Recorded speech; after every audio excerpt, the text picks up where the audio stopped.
Mañanas en Libertad, con Carmen Carbonell. 8:42 minutos, 7:42 en las Islas Canarias. Todavía hay quien pregunta en redes sociales qué pasa con don Luis del Pino. Bueno, pues ¿qué pasa con Luis del Pino? Pues que está mejor que don Víctor Lenor y don Asistio Romans. ¿Qué tal? ¿Cómo están, señores? Bienvenidos a esta buenos mesa. Días, encantado de estar aquí. Don Luis del Pino está de vacaciones por un tiempo porque se está preparando para la precampaña electoral, que según él es inminente. Ojalá tenga razón don Luis del Pino y vayamos muy próximamente a elecciones. Vamos a invitar a Pedro Sánchez. Vamos a darle un pequeño empujoncito para que salga de la Moncloa. No voy a decir dónde está don Luis del Pino, que es secreto de Estado, pero está en un lugar que yo adoro, vamos. Es que está mejor que usted, que yo y que don Víctor, sí. Que los tres juntos, está mucho mejor. Y además disfrutando, vamos a dar una pista, está en España. Esto está, ¿no? Búsquenlo. Y sobre todo una cosa que dice muchas veces don Luis del Pino, y lo comentó aquí en los desayunos que tenemos en Mañanas en Libertad: si se lo encuentran, salúdenle y díganle que escuchan este programa, que es algo pues que le va a hacer bastante ilusión. Y ya si encima han comprado su libro Yo el difamado y se lo han leído, pues más aún, y pueden hablar de Fernando VII. Bueno, señores, tengo encima de la mesa muchos temas. Por supuesto, la cumbre de la OTAN, de cómo Pedro Sánchez se ha exhibido, de esa batalla dialéctica con Mark Rutte, de esas declaraciones de Donald Trump, pero también hay muchas otras cosas, como por ejemplo la corrupción, el mal gobierno, la imagen exterior de nuestro país, y todo esto está lógicamente relacionado. El domingo pasado nos sorprendía el presidente del gobierno con una declaración institucional precisamente hablando del porcentaje que íbamos a pagar del PIB a la OTAN. Luego hubo un cruce de declaraciones, una carta que dejó ver que realmente lo que dijo no es lo que realmente había acordado, y ayer fue la escenificación de cómo el presidente del gobierno está prácticamente solo, ¿no? Aislado de sus líderes, colegas y socios de la Internacional Socialista. Bueno, ya es que Pedro Sánchez va como un pollo sin cabeza. Parece que él parecía que siempre tenía controlada el ritmo de la realidad y siempre iba un pasito por delante de nosotros y nos dejaba tal, y ahora parece que va como a remolque, ¿no?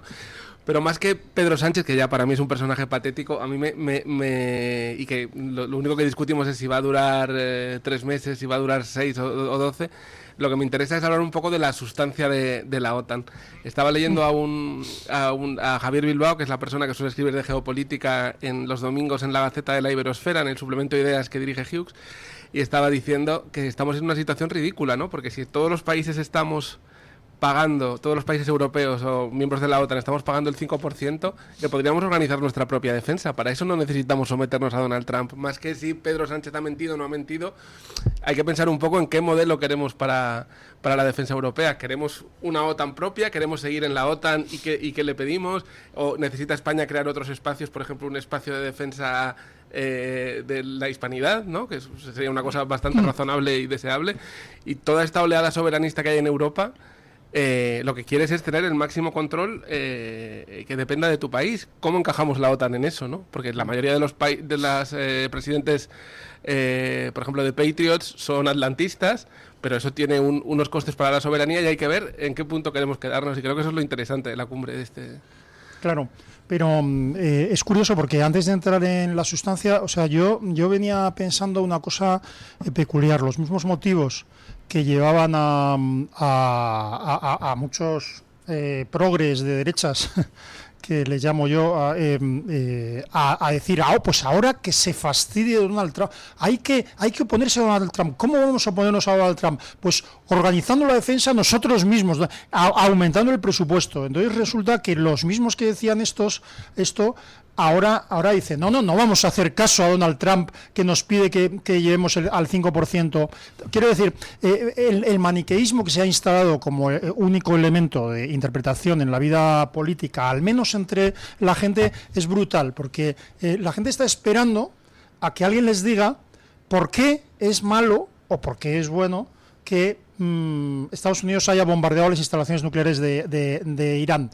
Está esperando a que les digan si es bueno o malo. ¿Por qué? Porque, claro, si algo lo hace Donald Trump, no puede ser bueno, tendrá que ser malo. Y si lo hace Israel, ya no tendrá que ser malo necesariamente, sino que tendrá que ser, yo qué sé, un genocidio, por ejemplo. Quiero decir, el maniqueísmo se ha instalado desde lo pequeño hasta lo grande. Yo no sé si tenéis esta experiencia, pero entre mis amigos, entre mis conocidos, no sé quién, el hijo de no sé quién se ha tenido que venir de Estados Unidos por Trump.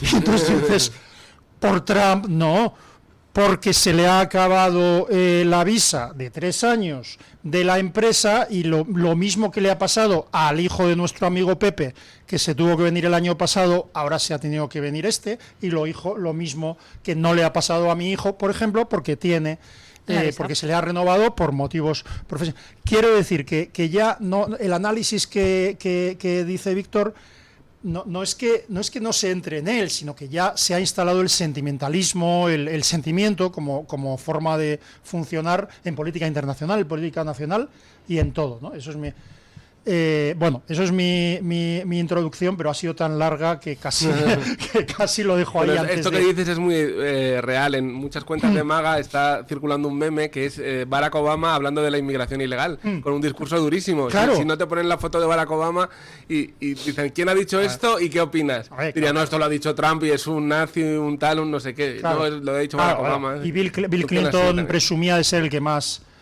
inmigrantes ilegales había deportado. Ahora, dicho esto, por discrepar, por empezar a discrepar, no digo ya en el planteamiento de defensa, que fíjate, yo discrepo contigo mucho en la parte central de tu argumentación, pero no en la final. O sea, yo creo que no estoy seguro si hay que crear un espacio hispanoamericano de defensa. Bueno, yo creo que más que crear un espacio hispanoamericano de defensa, lo que habría que hacer era restaurar Hispanoamérica. Ya, para eso empecemos por el principio, ¿no? Restauramos Hispanoamérica y ya a partir de ahí vemos cómo lo gestionamos.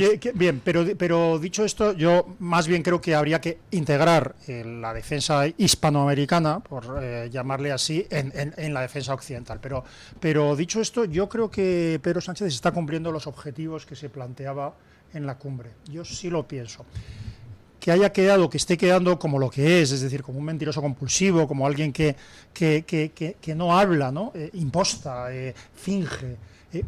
Cuando veía yo ayer las declaraciones de Giorgia Meloni, lo que me llamaba la atención no era el contenido, sino la espontaneidad y la credibilidad. Es decir, es una mujer que le están preguntando en directo, oiga, ¿ustedes piensan lo mismo que España? Entonces pone una cara imposible de impostar, imposible de fingir, y más en una mujer como Giorgia Meloni, que es muy temperamental, aunque sea muy inteligente, es muy temperamental. Entonces le dicen, bueno, pues ustedes, claro, piensan lo mismo que España. Dice, no sé de qué me habla. España piensa lo mismo que nosotros, y nosotros lo que España. Todos hemos votado lo mismo esta mañana, y además no ha habido intervenciones críticas al respecto, ¿no? Es decir, entonces tú ves a Giorgia Meloni diciendo algo, no diciendo algo verdadero, sino algo evidente, si todos hemos estado de acuerdo esta mañana, y luego escuchas a Pedro Sánchez, que es capaz de mentir sobre una cosa que acaba de ocurrir, de impostar, de fingir, de decir que no ha dicho algo que ha dicho literalmente. Es decir, ¿desde cuándo, en qué momento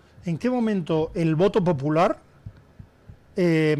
fue dirigido no ya a alguien simpático o antipático, sino a alguien que conscientemente, que delante de los ciudadanos miente, insulta, hace mezquindades, y esto abiertamente? ¿En qué momento el ciudadano decidió que era legítimo, que era bueno votar a un tipejo nefasto? Porque, o sea, no es decir, un gobernante tiene que tener una ideología. Yo soy estos que dicen que lo importante es la gestión y tal. Yo creo que lo más importante son las ideas. Tiene que tener una ideología, que es una forma de entender cómo funciona la sociedad, pero tiene que tener unas características básicas que son el decir la verdad, la honradez, la buena intención. No basta, pero es un prerequisito.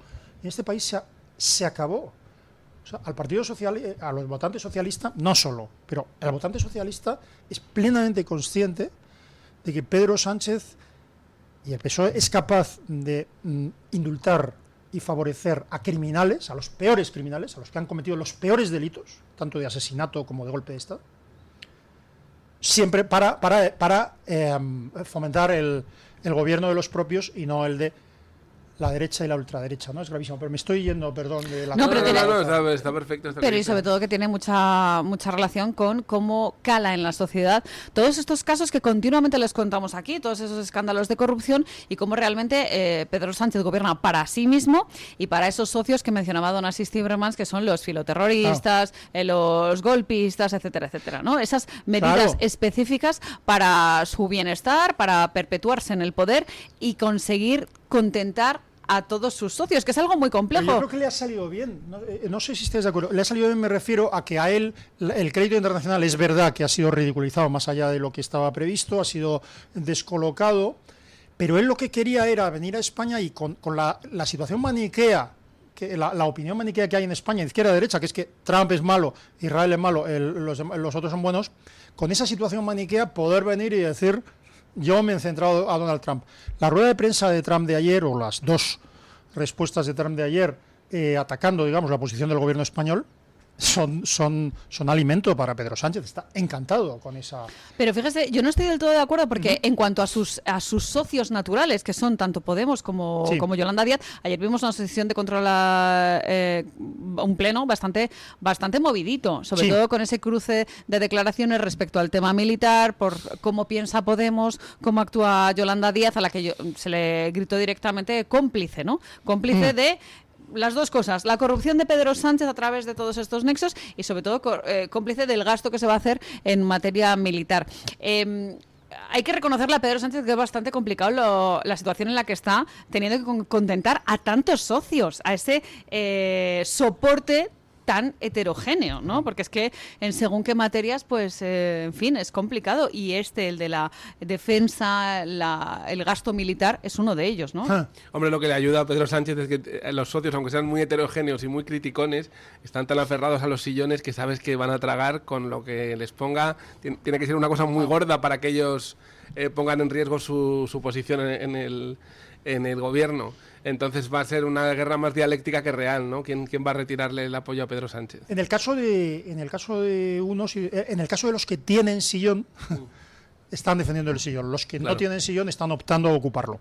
Claro. Es decir, esa es la diferencia sustancial de Podemos. Es decir, en mi opinión.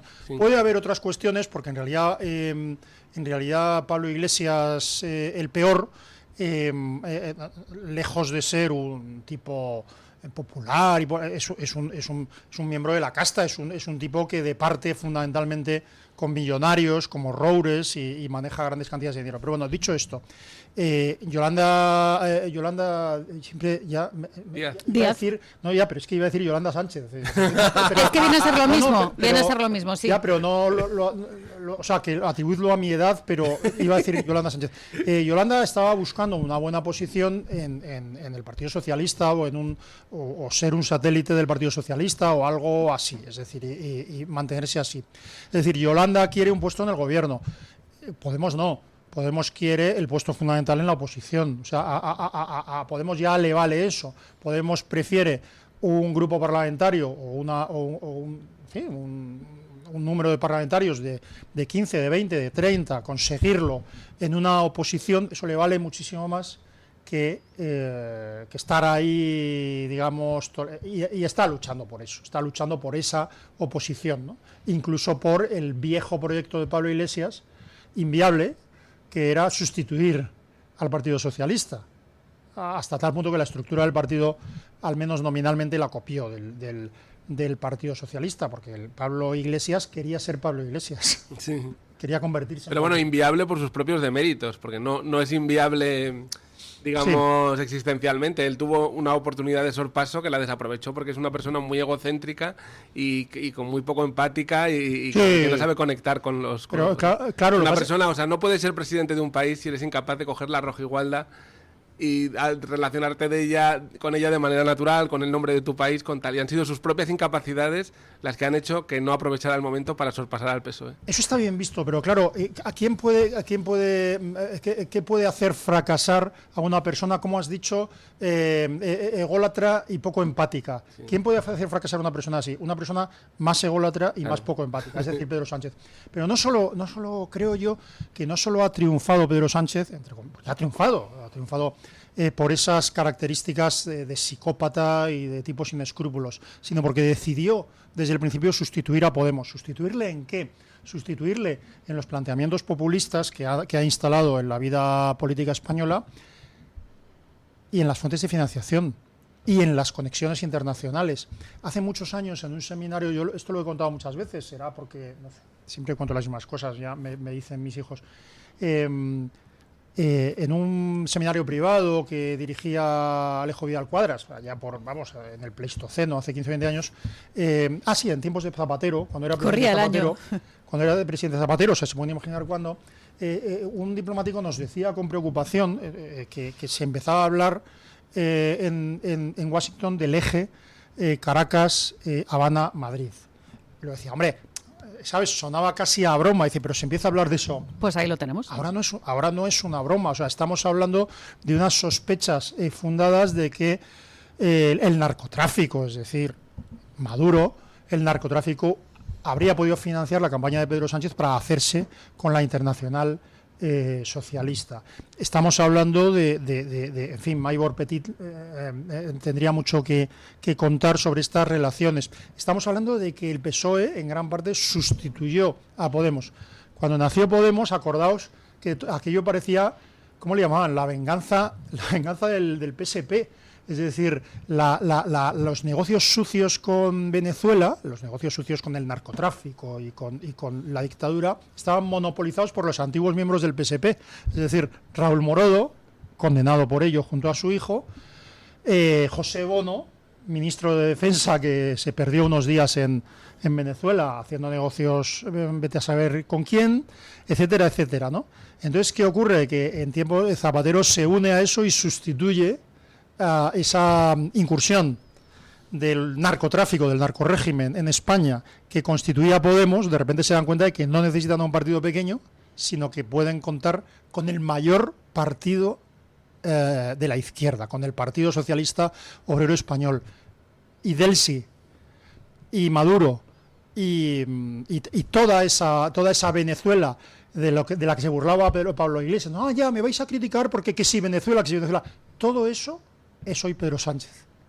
Le ha sustituido. Y sobre todo esos nombres que luego volvemos a poner encima de la mesa. Hablamos de José Luis Rodríguez Zapatero, de José Bono, de Pepiño Blanco, ¿verdad? Cosas que dices, es que otra vez están aquí, otra vez están estos nombres propios, estas cosas que por desgracia me suenan y de las que no hemos aprendido. Bueno, señores, nos acercamos a las 9 de la mañana, 8 en las Islas Canarias. Vamos a irnos a publicidad y vamos a hacer un cambio, porque a mí me gusta estar en la tertulia, sobre todo escuchando.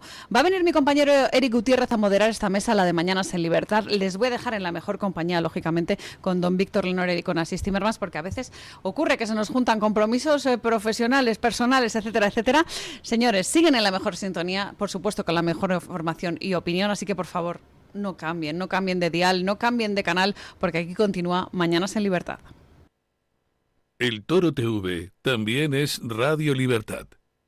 La doctora Iradier, especialista del Instituto de Microcirugía Ocular, IMO, Grupo Miranza, realiza en Madrid cirugía premium de presbicia y catarata.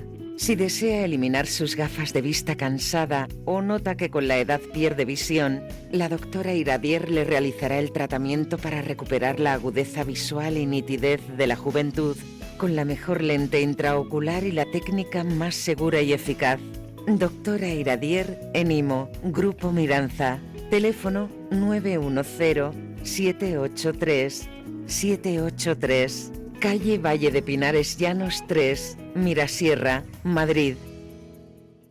Controlar los niveles de azúcar en sangre es fundamental para disfrutar de una buena salud.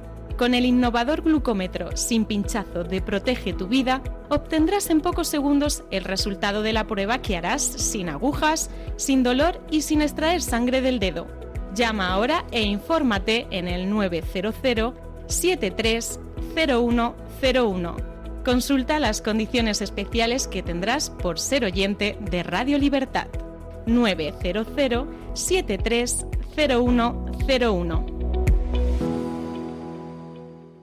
El DHA omega 3 es clave en el funcionamiento normal del cerebro, la visión y el corazón. Si te preocupa el deterioro asociado a la edad, debes tomar DHA. El DHA de Mederi Nutrición tiene certificación IFOS, máximo estándar de pureza y calidad. Busca DHA Pure NPD1 o visita ahora mederinutrición.com. ¿Sabes que el Ayuntamiento de Madrid impulsa tu negocio? Si eres autónomo y has creado empleo en 2024, el Ayuntamiento te apoya con hasta 5.000 euros. Y si en 2024 has adquirido un negocio en Madrid por jubilación o incapacidad del anterior titular, la ayuda es de 10.000 euros. Entra en sede.madrid.es. Ayuntamiento de Madrid, donde se cruzan los caminos. Entre los primeros psiquiatras de España está el doctor Francisco de Linares Vivar. En el año 1935 fundó en Málaga el Hospital Psiquiátrico San Francisco de Asís. Desde entonces, en este centro se aplican las más modernas técnicas para curar al enfermo psiquiátrico. Llame al Hospital Psiquiátrico San Francisco de Asís al teléfono 952 20 14 64 o entre en la página web www.hospitalsanfrancisco.com.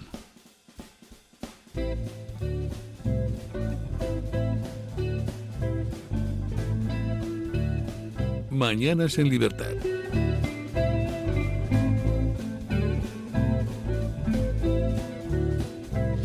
Bueno, señores, son las 9:03 de la mañana, 8:03 en Canarias. Hay que decir que es un placer para mí, estar en mi debut en esta tertulia de Mañanas en Libertad con don Asís Timmermans y don Víctor Lenore, personas que conozco hace muchos años, que ya considero amigos y que, bueno, que como digo, es un placer que vayan a ser los primeros, ¿no? Los primeros a los que les voy a dar paso. De decir que, como digo, también para los oyentes, será una sorpresa que esté yo aquí. Estos Mañanas en Libertad, ya no edición verano, sino edición verano extrema.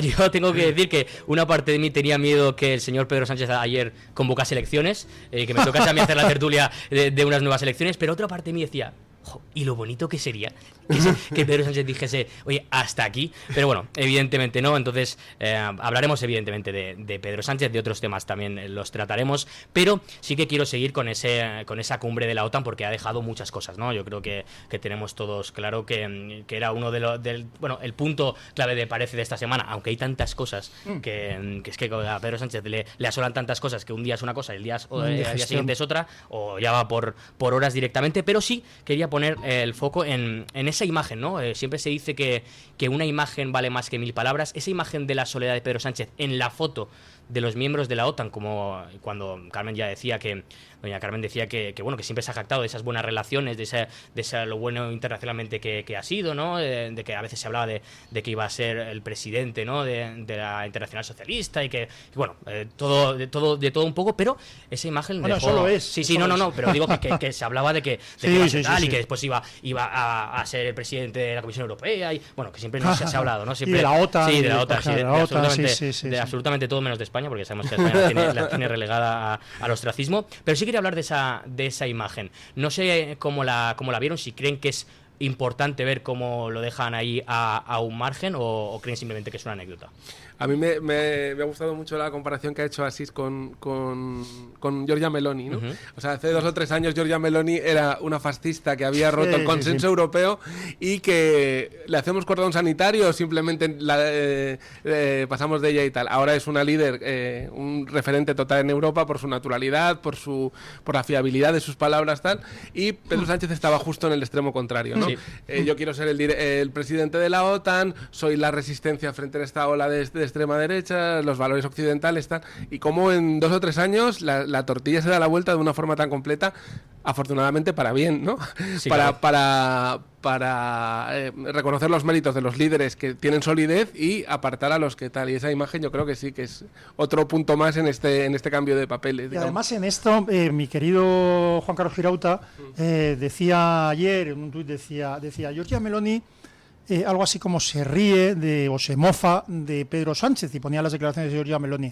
Siento contradecir a Juan Carlos, yo creo que no se estaba mofando, es que se reía con naturalidad, o sea, estaba sorprendida de que alguien pensara que España había mantenido una opinión contraria a la mayoría, porque era mentira. O sea, Giorgia Meloni se rió porque lo que le estaban diciendo era absurdo. Entonces estaba diciendo, pero si nadie, o sea, Pedro Sánchez, como un corderito, ha votado lo que todos los demás, y dice, a mí me es igual decir que Italia piensa como España o que España piensa como Italia, porque los 32 hemos dicho exactamente lo mismo. La naturalidad de Giorgia Meloni es tremenda, y efectivamente es que no nos olvidamos que hace 3 años Giorgia Meloni era una peligrosa fascista, y ahora es que no, 3 años no debería ser tanto, y ahora nuestra derecha ilustrada, porque a mí lo que piensen los socialistas me es igual, yo sé lo que es el socialismo, soy suficientemente mayor, pero nuestra derecha ilustrada consideraba que el problema era Giorgia Meloni, y cuando está a punto de caer los restos del Estado de Derecho y de cuando está a punto de caer todo límite al poder del autócrata, la derecha ilustrada española sigue considerando que el problema es Vox, que son unos peligrosos fascistas o cosas así. Aclaro que yo no soy de Vox ni soy militante de ningún partido político, pero quiero decir, ¿qué ocurre aquí? El problema es un tipo que es capaz de utilizar no solo la cumbre de la OTAN, sino la posición internacional de España, de atraer todo tipo de ataques contra España, de conseguir que el aliado preferente en el estrecho de Estados Unidos vuelva a ser Marruecos, de poner en peligro nuestras ciudades y nuestros territorios no peninsulares. Es decir, que un tipo pueda destruir el Estado de Derecho, la unidad de España, la Constitución y todo por una cuestión de poder personal, que un tipo sea capaz de fomentar el tráfico de personas, miles, o sea, independientemente de los problemas de seguridad en España, miles de inmigrantes ilegales muriendo en el mar por culpa de un gobierno y de una legislación que está incentivando que vengan, que paguen a los traficantes de armas. Un gobierno ayudando a organizaciones de tráfico de personas. Y nadie dice, por ejemplo, que el precio del hígado y de los riñones y de los órganos en el mercado negro en Estados Unidos se ha disparado. Porque ya no tienen tantos niños que secuestrar en la frontera mexicana y que utilizarlos para trasplantes. O sea, a nadie le importa esto. A nadie le importa esto. Lo que le importa es los peligrosos fascistas. En fin, es que hay tantas cosas que usted hace mal en dejarme hablar 5 minutos seguidos porque ya hago una digresión absolutamente... No, hay una cosa muy interesante que has dicho, que es el contraste entre la retórica antitrumpista de los líderes europeos del último año y cómo cuando le tienen delante, como corderitos que firman el 5, el tal. O sea, yo creo que los ciudadanos, los votantes europeos, se deberían dar cuenta de que tengan las ideas que tengan, no puedes tener un líder que está inflamado cuando tiene una cámara delante y encogido cuando tiene un líder delante. Es que hablemos de las declaraciones que publicó Trump con Rutte, ¿no? De esa conversación con Mark Rutte. Sí, están muy bravos delante de la cámara, como dice don Víctor, pero después es que no quiero decir lo que tengo en mente, ¿no? Pero le está lamiendo las botas. Como mínimo, le está lamiendo las botas, y además se vio en la cumbre que es que aparece Trump y el resto se acongoja, podemos decir. Se acongoja, pero hay uno que huye. Sí, no, sí, total. Hablaba don Asís de dos temas. La sorpresa de Meloni, es que claro, Meloni no es española, entonces se sorprende, le cabe un poquito de sorpresa ante Pedro Sánchez, claro. Si Meloni fuese de Málaga, pues no le sorprendería nada, diría, pues una vez más y continuamos, ¿no? Van sumando y continuamos. Pero sí que quiero poner el foco en eso que ha dicho de esa derecha, ¿no? Sí me sorprendió ante la evidente humillación a Pedro Sánchez y por ende, por culpa de Pedro Sánchez a España, por parte de la OTAN en general, pero particularmente Donald Trump diciendo que España es horrible, le tengo que corregir.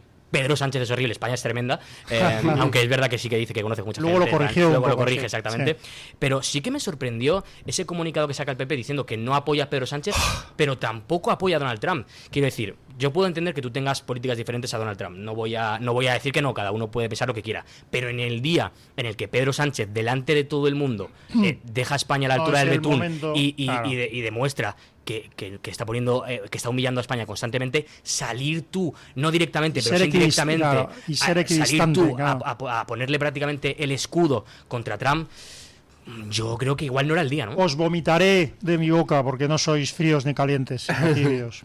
Bueno, no, realmente el PP es militante en contra de Trump. Ya en las elecciones salió Cuca Gamarra en cuanto estuvo la designación de Kamala Harris para candidata del Partido Demócrata, ya salió. Siempre en los momentos de crisis hay una mujer providencial que viene a salvarnos de la barbarie.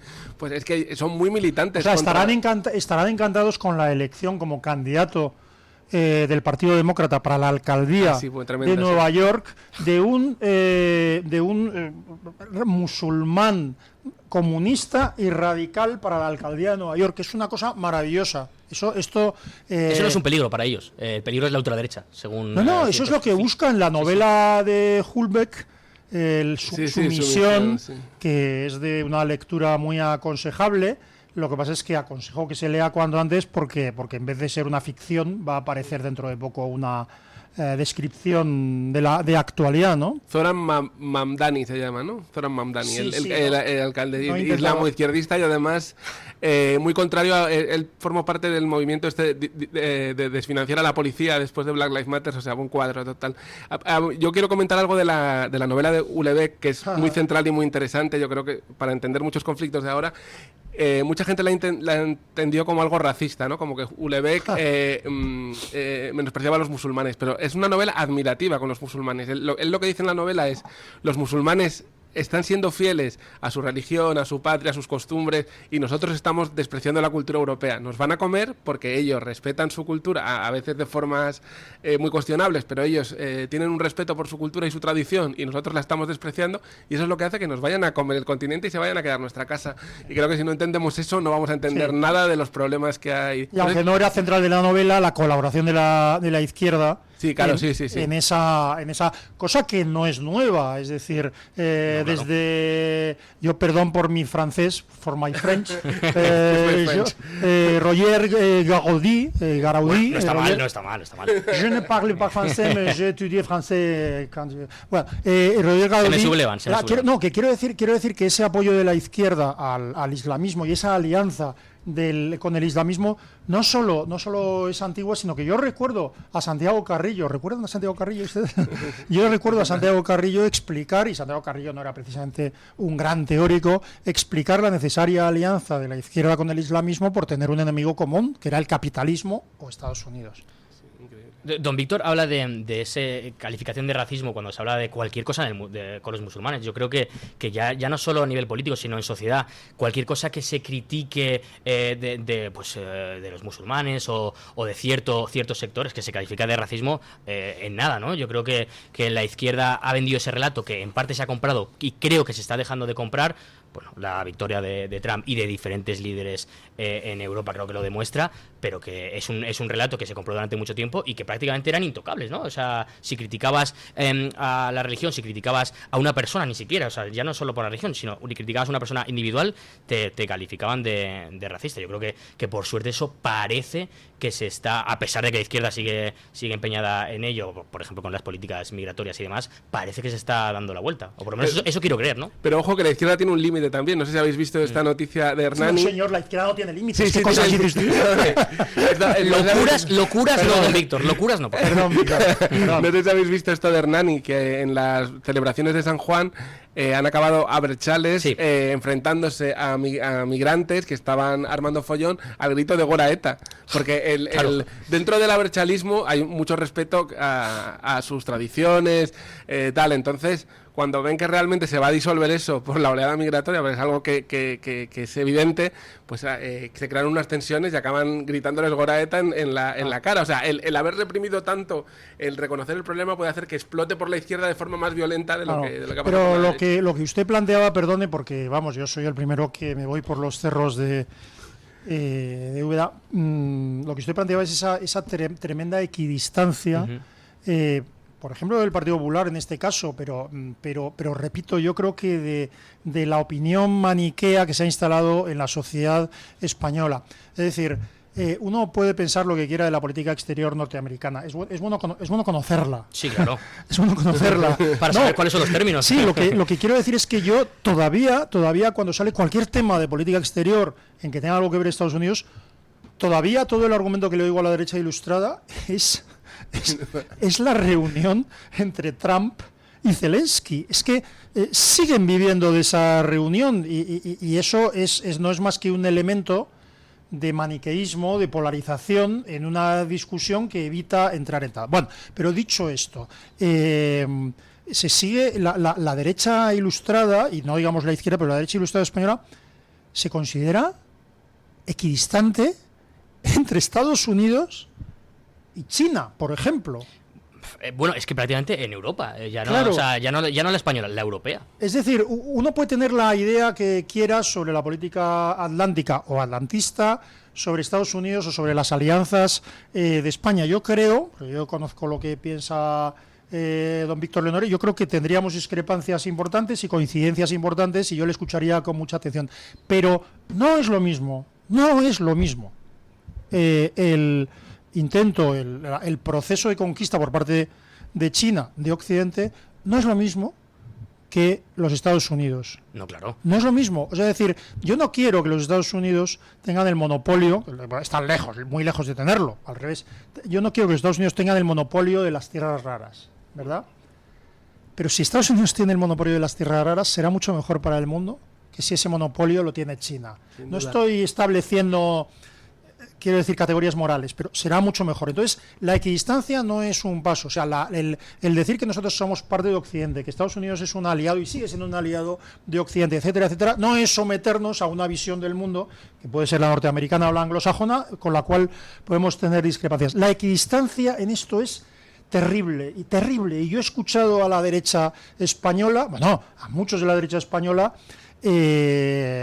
alabar a China y decir, bueno, ¿cómo que a muchos de la derecha española? A Juanma Moreno, en fin, sí, ya sé. Una dictadura, o sea, una dictadura comunista, quiero decir. Juanma Moreno diciendo que, bueno, que China es nuestro aliado estratégico y no sé qué cosas, es que... También alabanzas de Pepe Mujica, pero es que es un cromo, o sea, Moreno Bonilla es un cromo. O sea. Claro, ¿y qué hace? Perdón, no os lo vais a creer, esto no se lo van a creer los oyentes, ni ustedes tampoco, pero hay una consultora en la que colaboran Pepiño Blanco y Alfonso Alonso, junto con el hijo de González Porn, y otra y el de Esther Palomera, ¿no? Y el de Esther Palomera, si es que Dios los cría, que colaboran en Accento al servicio, entre otras cosas, pero al servicio abiertamente, no digo al servicio como lobby de los intereses de China en Bruselas y al servicio de otros intereses en otros lados. Yo, como es que cada vez que vengo aquí, la mitad de los pocos que me escuchan me acusan de pepero, Dios mío, y los demás de lo contrario o lo que sea, ¿no? Pero a mí me gustaría que el Partido Popular, que cualquier partido, actuara con decencia. ¿Qué diablos hace el Partido Popular permitiendo que González Pons, que Alfonso Alonso, que toda esta gente colabore con una maloliente instalación como es el lobby de Pepiño Blanco? ¿Qué hacemos? El tema es que si China es un aliado estratégico de Europa, ¿cuál es la estrategia? Quiero decir, rendirnos. ¿Se puede ser más imperialista que el gobierno chino? Quiero decir, es difícil. Ya sabemos lo que es China, ya sabemos que tiene líos con absolutamente todas las personas, todos los países a su alrededor, que no tiene prácticamente, quitando Rusia y demás, que no tiene aliados, porque ya sabemos cuál es su política de espionaje, ya sabemos lo que ha pasado con el Huawei Gate, que decir, que tampoco es una sorpresa, no es que de repente, me ha sorprendido como a Meloni y Pedro Sánchez, ¿no? Me ha sorprendido, no, oiga, China es lo que es, tampoco se tapan y lo va a seguir siendo. Si ya en Europa le querían poner aranceles a los coches eléctricos chinos por competencia desleal, ¿no? Por esa inyección del gobierno dentro, es que claro, ya Pedro Sánchez trabajó intensamente para que no se pusieran estos aranceles, y no estoy hablando del tema de los aranceles en sí, sino de la tragedia de que nuestros gobernantes trabajen a veces abiertamente y a veces subrepticiamente para los intereses, para países extranjeros adversarios de nuestros intereses. Sí, quiero tocar una cosa muy breve. Sí, Yo creo que habría que poner en el Código Penal o no sé si existe el delito de alta traición a la patria, y eso es intereses económicos, geopolíticos y tal, y que desde la amnistía del proceso hasta esto de Huawei y de los intereses chinos, juzgar a la gente por estas cosas, nada más. Ahora hablaremos de la amnistía al proceso. Es que lo que pasa es que si ponemos eso en el delito, en el Código Penal, ¿qué políticos quedan, no? Es que si no sale uno, sale por el otro lado. Quería poner el último foco en el tema de la cumbre de la OTAN, algo ya, un poco más surrealista, ya no desde el gobierno, sí desde el gobierno, pero más como apoyo. Escuchamos ayer a la señora Yone Belarra hacer unas declaraciones que me gustaría que comentáramos, a ver si la podemos escuchar en estos momentos. Insisto, y se lo digo una vez más, no firmen, señora Montero, no se comprometan con ningún aumento del gasto militar. Sáquennos de la OTAN, que es una organización criminal, terrorista. Dejen de utilizar las bases norteamericanas en España. Por mucho que le moleste a la derecha y se enfadara mucho ayer, hay que decir alto y claro, señora Montero, fuck Trump y fuck OTAN. Bueno, sé que los oyentes dirán, pero ¿quién es Yone Belarra ya, no? ¿En qué ha quedado Yone Belarra? ¿En qué ha quedado esa izquierda revolucionaria que supuestamente representa Yone Belarra? A ver, yo no sé si la señora Belarra o la izquierda más radical conoce cómo funcionan las relaciones internacionales. O sea, esto de decir fuck Trump, fuck OTAN, cuando, a pesar de no estar directamente en el gobierno, prácticamente tú eres el gobierno porque eres tú el que le está apoyando, el que le está manteniendo en el poder, no se puede decir esto simplemente como representación española. Pero ya no solo eso, sino que si no quieren OTAN, si no quieren Trump, no quieren Estados Unidos, son contrarios a muchos países europeos, Meloni es el diablo, pero ¿quiénes son nuestros socios? Quiero decir, en un mundo globalizado como este, yo creo que está claro que es imposible sobrevivir sin tener buenas relaciones internacionales. Eso está clarísimo. El propio Trump lo ha visto. Quizá llegaba con una política un poquito más aislacionista en su principio y ha visto que no se puede. Ya hablaremos también un poquito de Irán después, Israel. Pero ¿quién quiere que sean nuestras relaciones? ¿Venezuela? ¿Rusia? ¿Corea del Norte? ¿China? Quiero decir, ¿hay alguna relación que plantee la izquierda radical que no sea una dictadura? Es una pregunta que me hago. ¿De verdad hay alguien que no machaque a su población, que no le guste a este tipo de izquierda? Porque habría que decir fuck Maduro, o no se puede decir. Habría que decir fuck Irán, o como le pagaba al señor Pablo Iglesias en la televisión pública, no se puede decir tampoco. Porque también hay que machacar a Israel, pero ¿y de Irán? Que matan a las mujeres por no llevar el velo, señores. Claro. Que ustedes llegaron al poder, llegaron a donde han llegado ya, un reducto miserable, pero llegaron allí supuestamente hablando de la libertad de las mujeres, de los LGTBI, oiga, pero que allí los matan, quiero decir, y tampoco hace falta escarbar mucho. ¿Con quién quiere que las relaciones Imagínese que hubiera un político en España que hubiera cobrado abiertamente de una televisión pública iraní para hacer un programa de televisión. Supongo que le meterían en la cárcel, ¿no? No. A ver, estas declaraciones Tiene otro canal de televisión. De Belarra tienen una parte positiva y negativa. La positiva es que Podemos no es capaz de dejar la pancarta y que nunca van a subir de donde están, porque si no tienes un mínimo habilidades institucionales no vas a poder subir. Y la mala es pues todo el acceso que tienen a la información privilegiada del Estado, ¿no? La Comisión de Secretos, hemos tenido a Enrique Santiago, que ha sido secretario de Estado de la Agenda 2030. ¿Tú crees que alguien de Cuba le va a llamar para preguntar cualquier cosa y no se la va a decir como cobrando o sin cobrar? ¿O de China o de cualquier país comunista no va a revelar los secretos de España simplemente por caer bien a los demás? Es que son una banda que realmente es un problema que tengan acceso a este tipo de información, porque es regalársela a un montón de enemigos de España. A lo peor de lo peor. Por cierto, antes de que lo hagan los oyentes, invito, no solo a don Víctor Lenori, sino a los propios oyentes a situarse a leer los artículos 581 y siguientes del Código Penal. Lo digo porque regula con cierto detalle el delito de traición. Hay que aplicarlos, no hay que crearlos. Claro.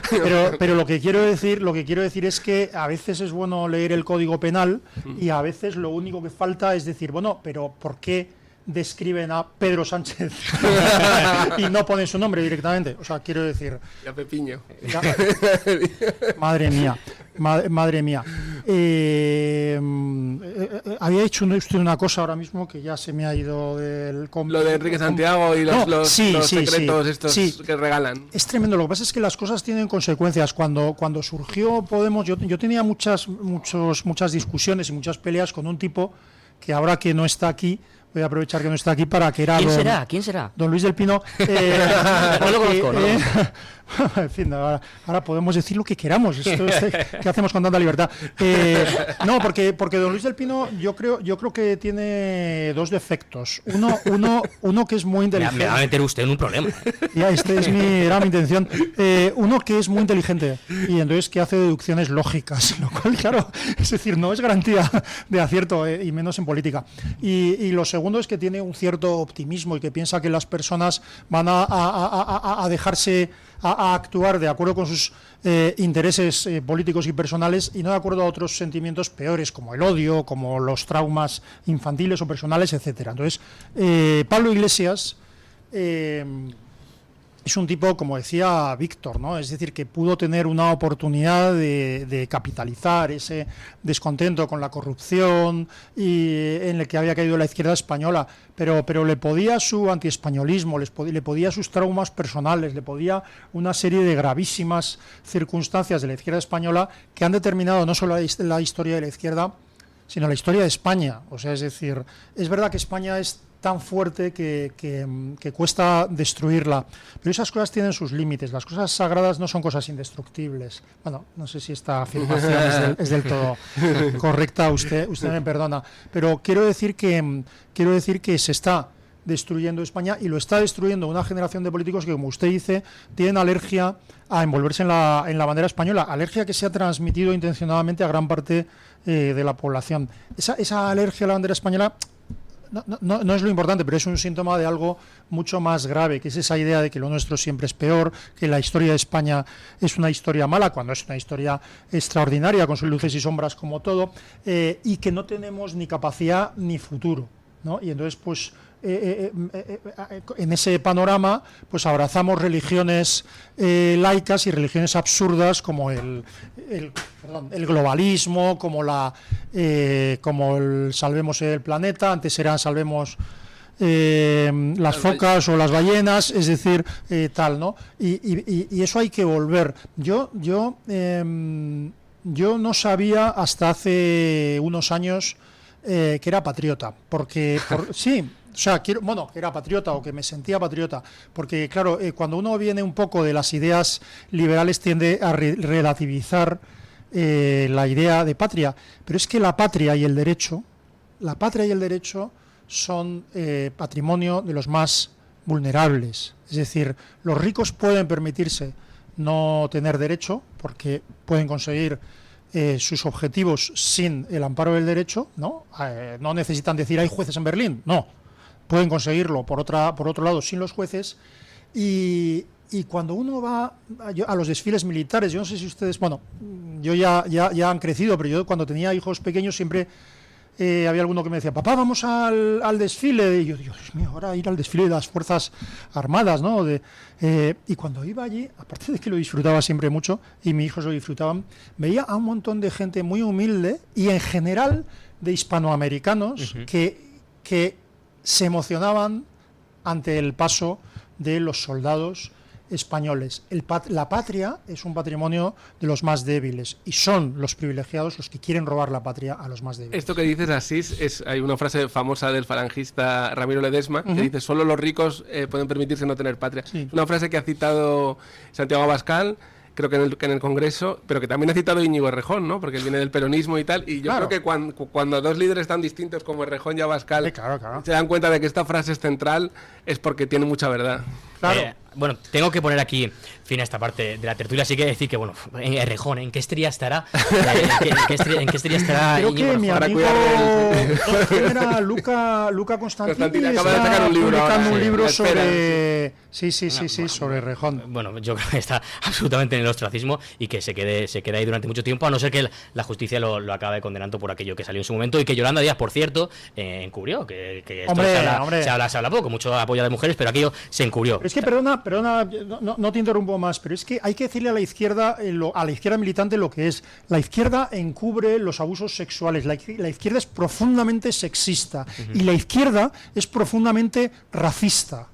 O sea, es decir, no hay nadie que se preocupe más y que actúe de una forma discriminatoria y distinta, y que le importe más la raza, el sexo, etcétera, que la izquierda. Esto hay que decírselo. Sois unos racistas, sois unos fascistas, sois unos sexistas.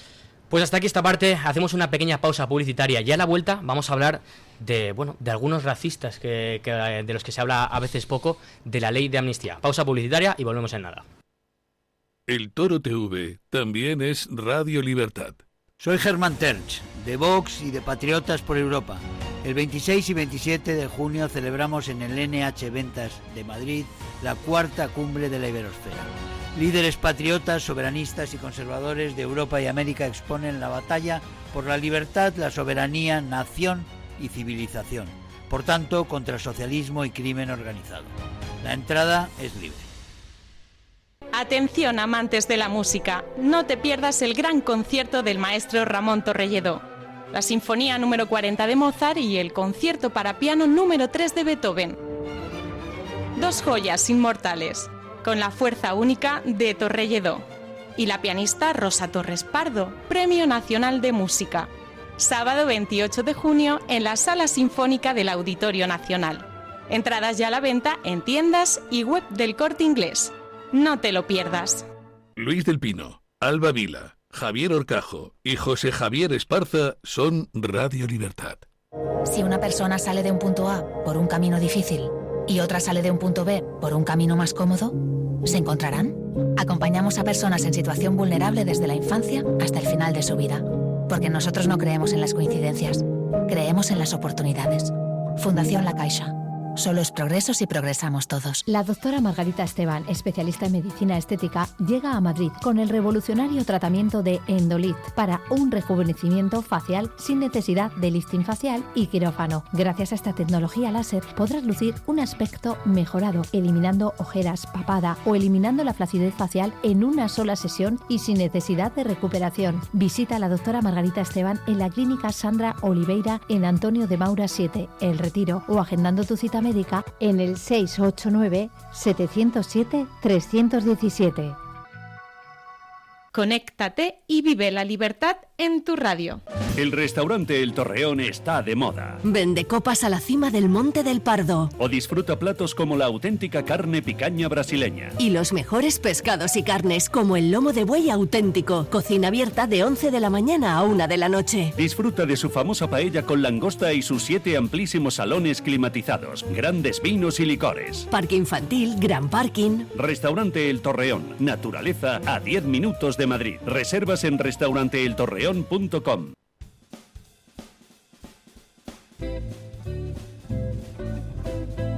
Mañanas en Libertad.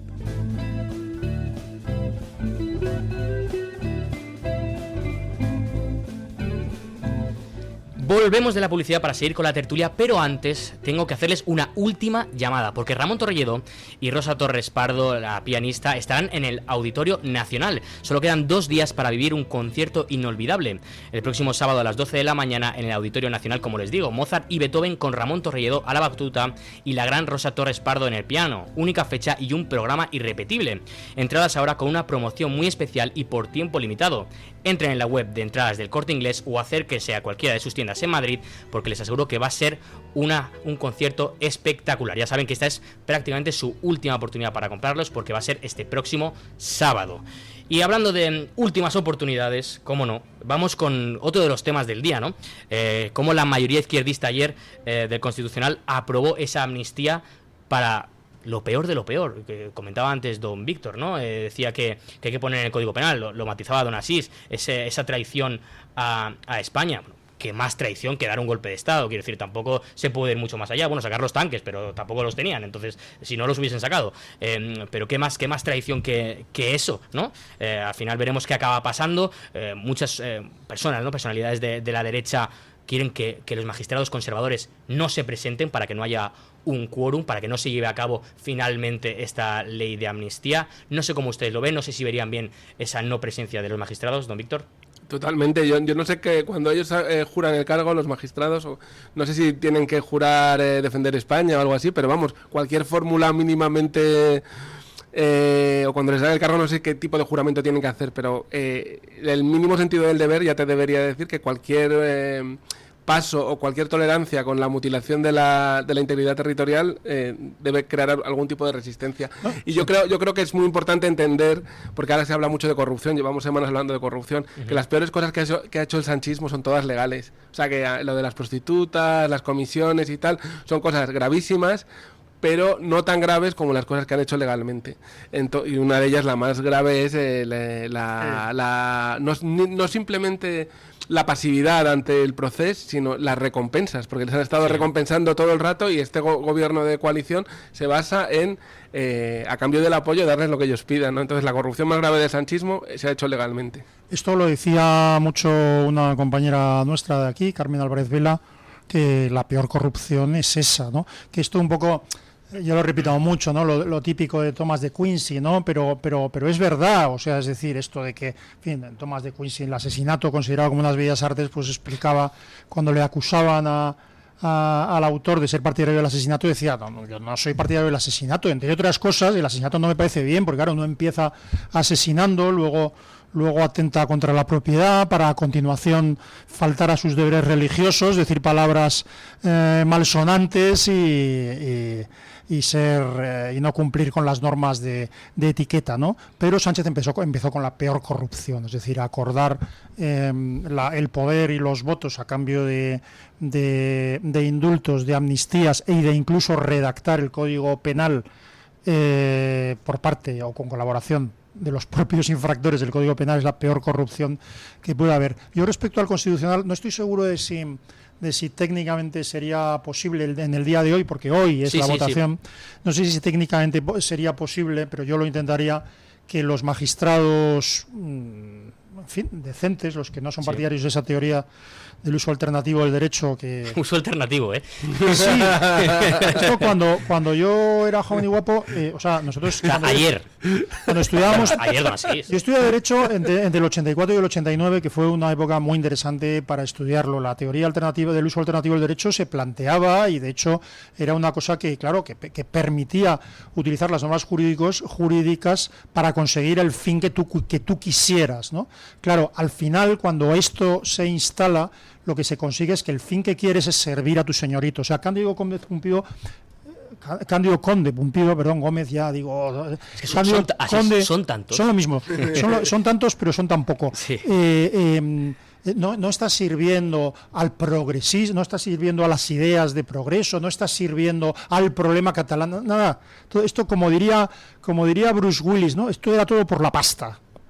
Sí. Está sirviendo a una banda de saqueadores que no van a soltar el poder. Esto es... Bueno, dicho esto, no sé si técnicamente es posible el abstenerse, o sea, no abstenerse, perdón, no presentarse, ¿no? Sino no presentarse para que no haya quórum, porque técnicamente lo que ha hecho Conde Pumpido es prolongar la sesión. O sea, lo que hay hoy no es una nueva sesión del Constitucional, sino la prolongación de los 5 días anteriores, ¿vale? Entonces, no estoy seguro de que su ausencia significara la falta de quórum. Si es posible, hay que intentarlo, pero a mí lo que me preocupa, y no sé qué pensáis de esto, es que este es el momento, ya es hace tiempo, pero este es el momento de tomar medidas radicales, es decir, de tomar medidas de boicot y de desobediencia civil, porque no estamos ante una interpretación jurídica, sino ante un auténtico golpe de Estado. Me refiero básicamente tanto a la sentencia sobre la amnistía como a la modificación de la ley de enjuiciamiento criminal y de otras leyes por parte del gobierno a propuesta de Bolaños, ¿no?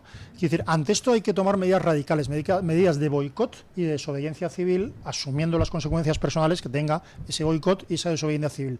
Si no tomamos ahora esas medidas, más adelante las únicas medidas posibles serán aún más traumáticas, y no estoy hablando de violencia, no estoy hablando de ningún tipo de cosa rara, pero serán más traumáticas porque ya el poder no tendrá los pocos límites que hoy tiene. Los magistrados del Constitucional deberían ser conscientes de que este es el momento de tomar medidas eso arriesgadas. Se vio muy bien con el 155, que al principio, la aplicación del artículo 155 cuando empezó el proceso, que al principio, no, qué escándalo, cómo esta medida tan radical, si se hubiera aplicado desde el principio hubiera sido todo mucho más suave que tal. Entonces, aplicar ciertas medidas, aunque sean de desobediencia civil temprano, que suenan radicales, es mucho más moderado que esperar a ver qué pasa. Porque... Claro, aparte de que la radicalidad se mide en relación a aquello que la provoca. O sea, lo que quiero decir es que, claro, si un señor pega un tiro en la cabeza a otro, tú no puedes decir, oiga, hay un presunto asesino que...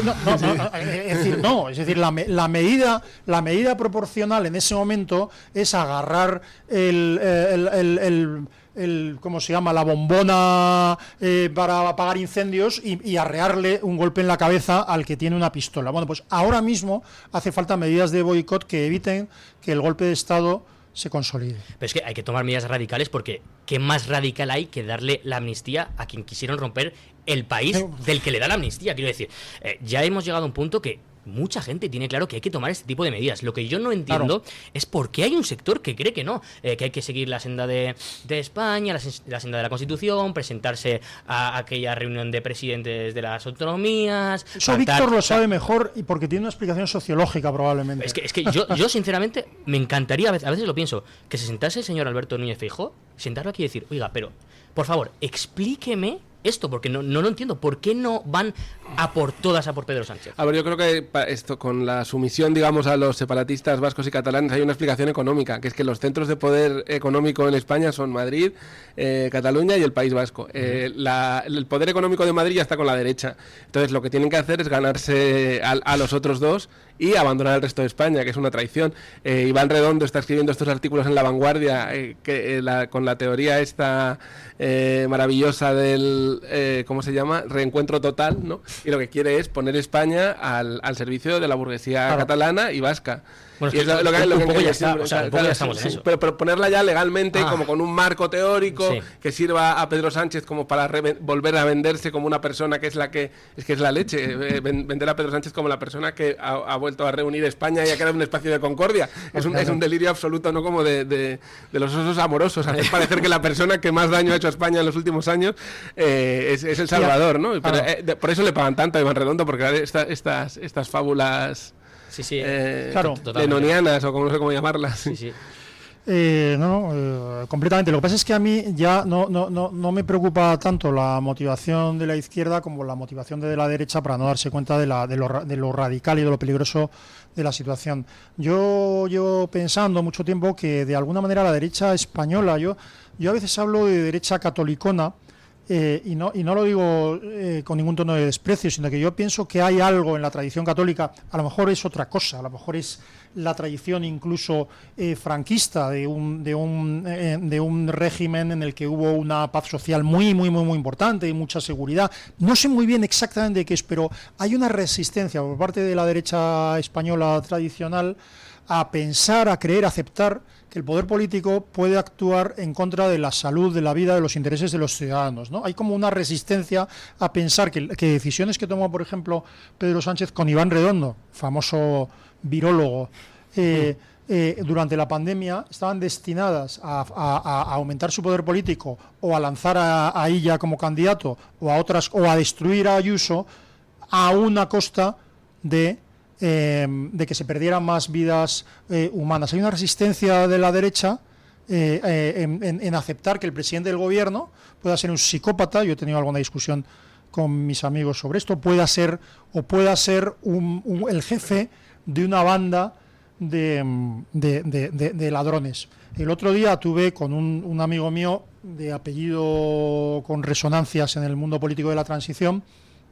al que no veía, y entonces yo, con mucha moderación, porque cuando quedas con amigos, con viejos amigos a los que no ves desde hace 20 años, hay que moderar, sino hay que como las cenas familiares en Navidad, hay que evitar ciertos temas. Sí, lo que pasa es que cuando hablas en la radio van y te preguntan, y dices, si yo hablo en la radio de política para no tener que hablar de política luego.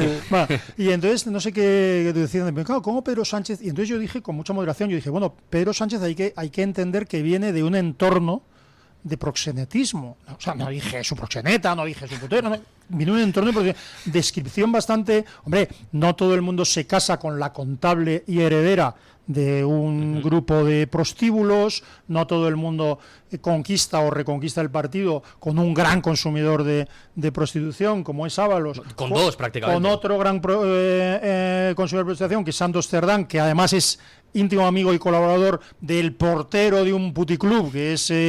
no todo el mundo hace todo eso con todas estas personas, ni con Tito Berni.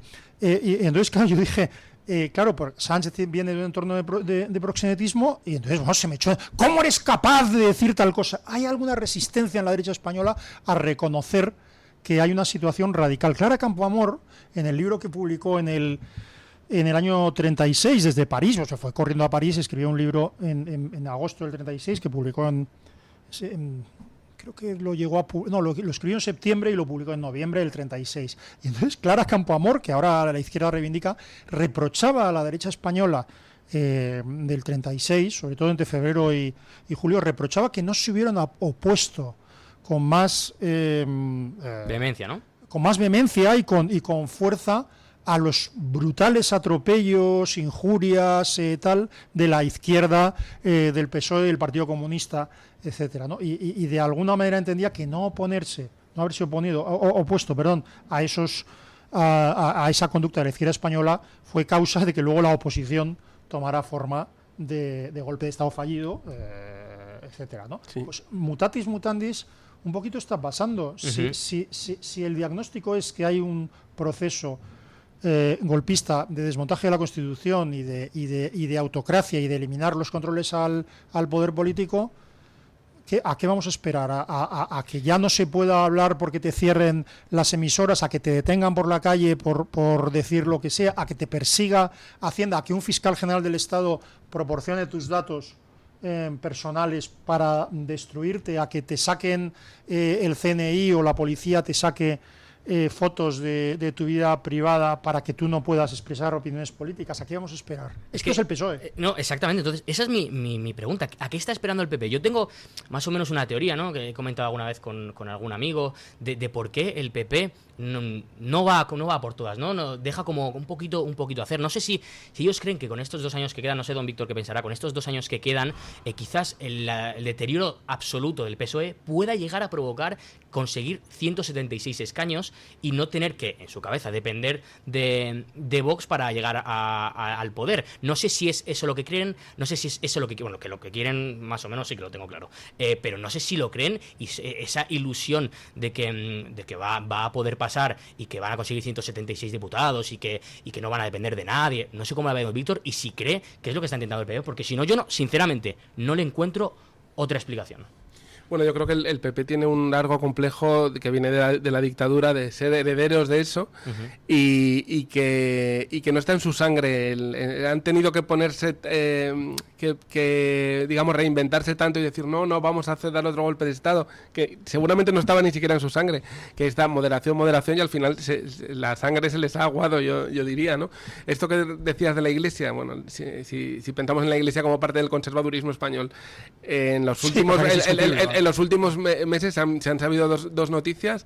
La primera era que Francisco, después del proceso, había querido hacer una declaración institucional defendiendo la integridad de España, y la jerarquía de Barcelona le había parado. De Cataluña le había dicho, no, esto es muy radical, no conviene al país y tal. Esto, bueno, no, la otra no me acuerdo, pero era otra sí. Es que hay noticias como estas todos los días. Entonces creo que la derecha, el campo conservador y tal, tiene aún tanto, bueno, del Valle de los Caídos, ¿no? O sea que...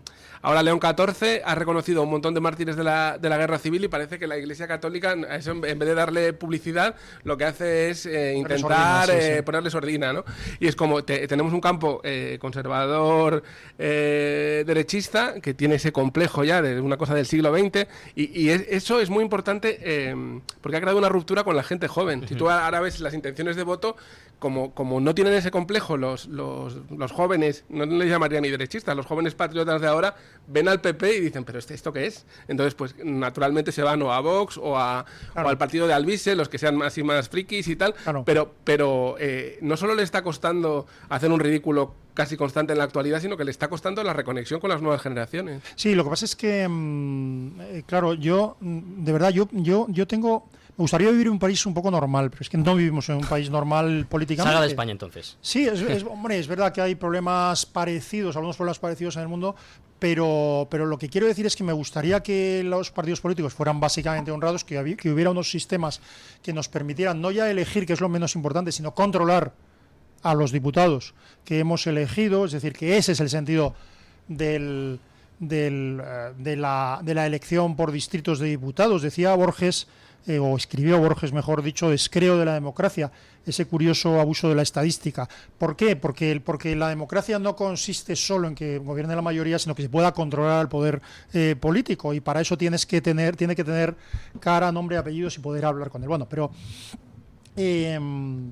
vaya digresiones que hago. No, pero esto que dices, el problema de España con los partidos, es que en la transición cogen demasiado poder, y no hay una sociedad civil independiente que los controle, que sirva de contrapeso. Entonces han colonizado España. Claro, pero lo que quiero decir es que a mí me gustaría que hubiera un partido de derecha, o un partido que promoviera más libertad económica, más libre mercado, un partido que considerara que el nivel de impuestos tendría que no superar el 20%, otros un poco... Quiero decir que esto fueran las cosas que se estuvieran discutiendo, pero no es lo que se está discutiendo.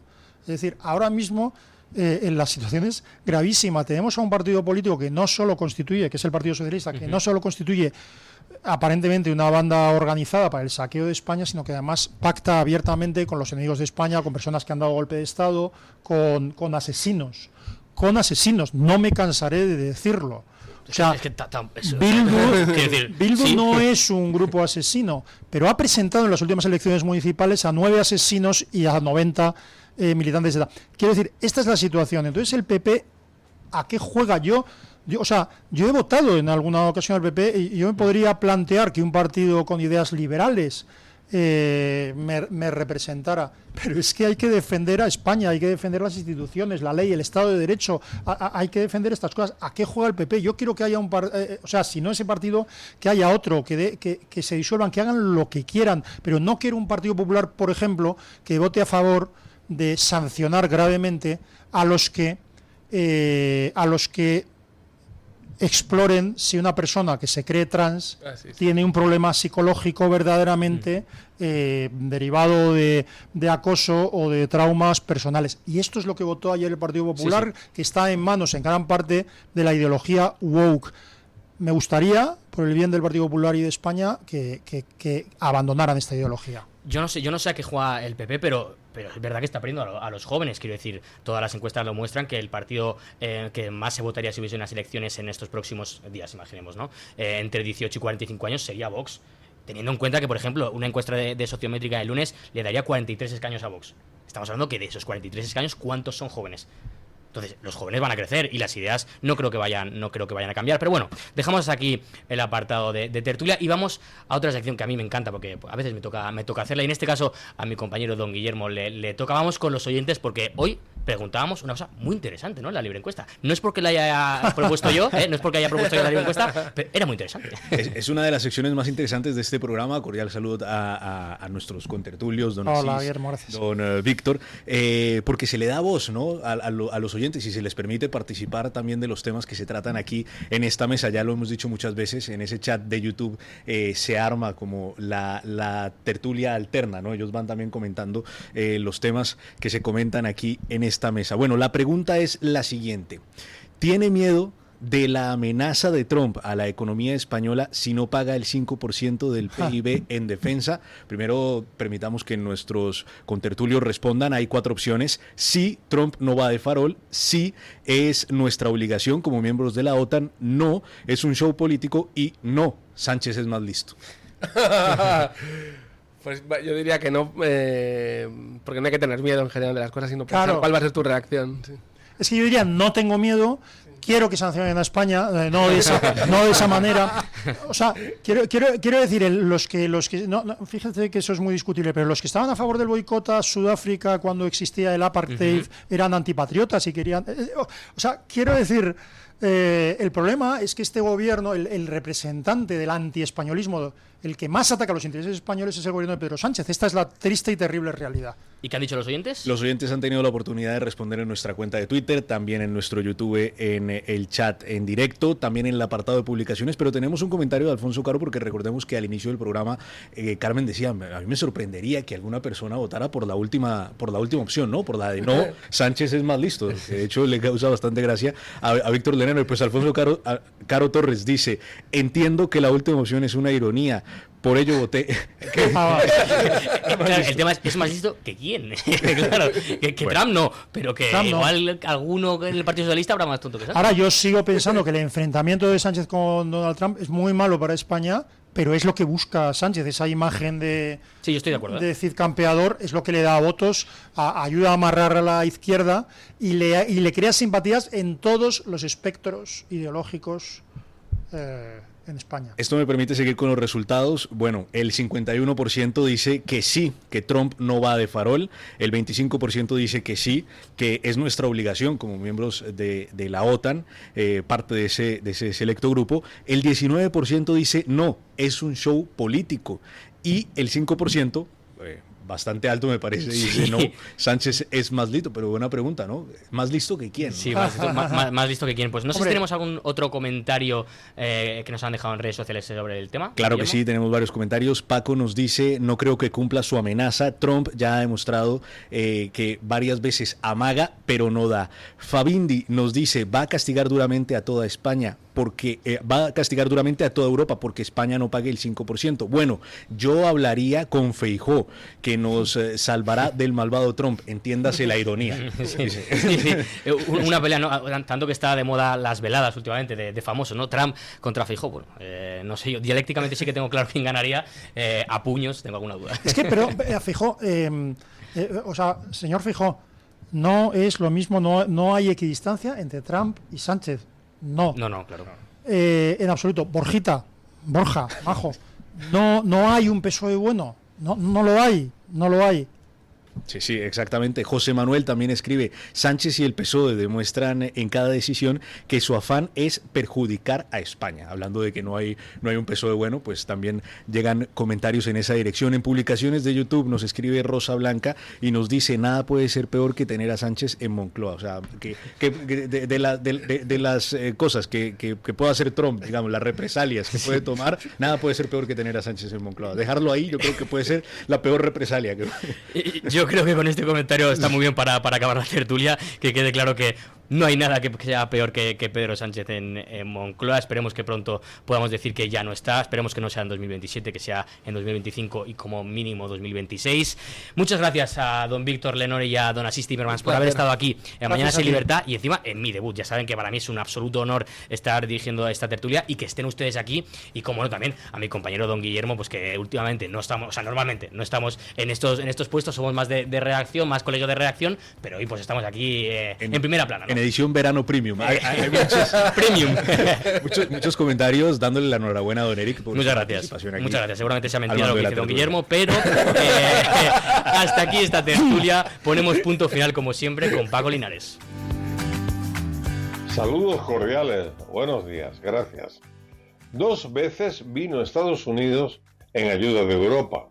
En la Primera Guerra Mundial, que además su ayuda fue fundamental cuando decidieron entrar en el conflicto el 7 de abril de 1917, aportando hombres, armas, alimentos, en una guerra que era total, la guerra de trincheras contra los alemanes, con una gran superioridad naval. También durante la Segunda Guerra Mundial, Europa contó con la gran ayuda de los norteamericanos. ¿Recuerdan el famoso desembarco de Normandía? El 6 de junio de 1944, más conocido por el Día D. En la Primera Guerra Mundial, el presidente de Estados Unidos era Wilson y en la Segunda, Roosevelt. Luego vino la Alianza Atlántica, la OTAN y más tarde la Unión Europea y el euro. En Europa, de nuevo, hay guerra. Israel defiende los valores democráticos de Europa y Ucrania es atacada por Rusia. Ahora tienen en Estados Unidos al presidente Trump, que dice, refiriéndose a España, en España tienen los salarios más bajos. Eso dice Donald Trump, pero tiene que colaborar a armarse, invirtiendo en defensa. El estado de bienestar es caro, pero las 17 autonomías ha llenado nuestra nación de zánganos, chupones, y el despilfarro es aún más caro que el estado de bienestar. Sí o sí, ya Europa no se deja engañar por Sánchez y sus compinches. Y aunque la mona se vista de seda, mona se queda. España deberá aportar el 5%, diga lo que diga el esperpéntico mentiroso del presidente que tenemos, Sánchez. Y los aliados recuerdan que un compromiso del 5% se compondrá de 2 categorías esenciales de inversión en defensa. Los aliados asignarán al menos un 3,5% del Producto Interior Bruto anual conforme a la definición acordada del gasto en defensa de la OTAN de aquí a 2035, para cubrir los requisitos fundamentales de defensa y cumplir con los objetivos de capacidades de la OTAN. Así que menos rollo, Sánchez, que ya no te cree nadie, ni los que siguen a tu lado, que solo lo hacen por dinero, por el dinero que nos sacas a todos, y otras cosas. Mañana más y mejor. Punto final.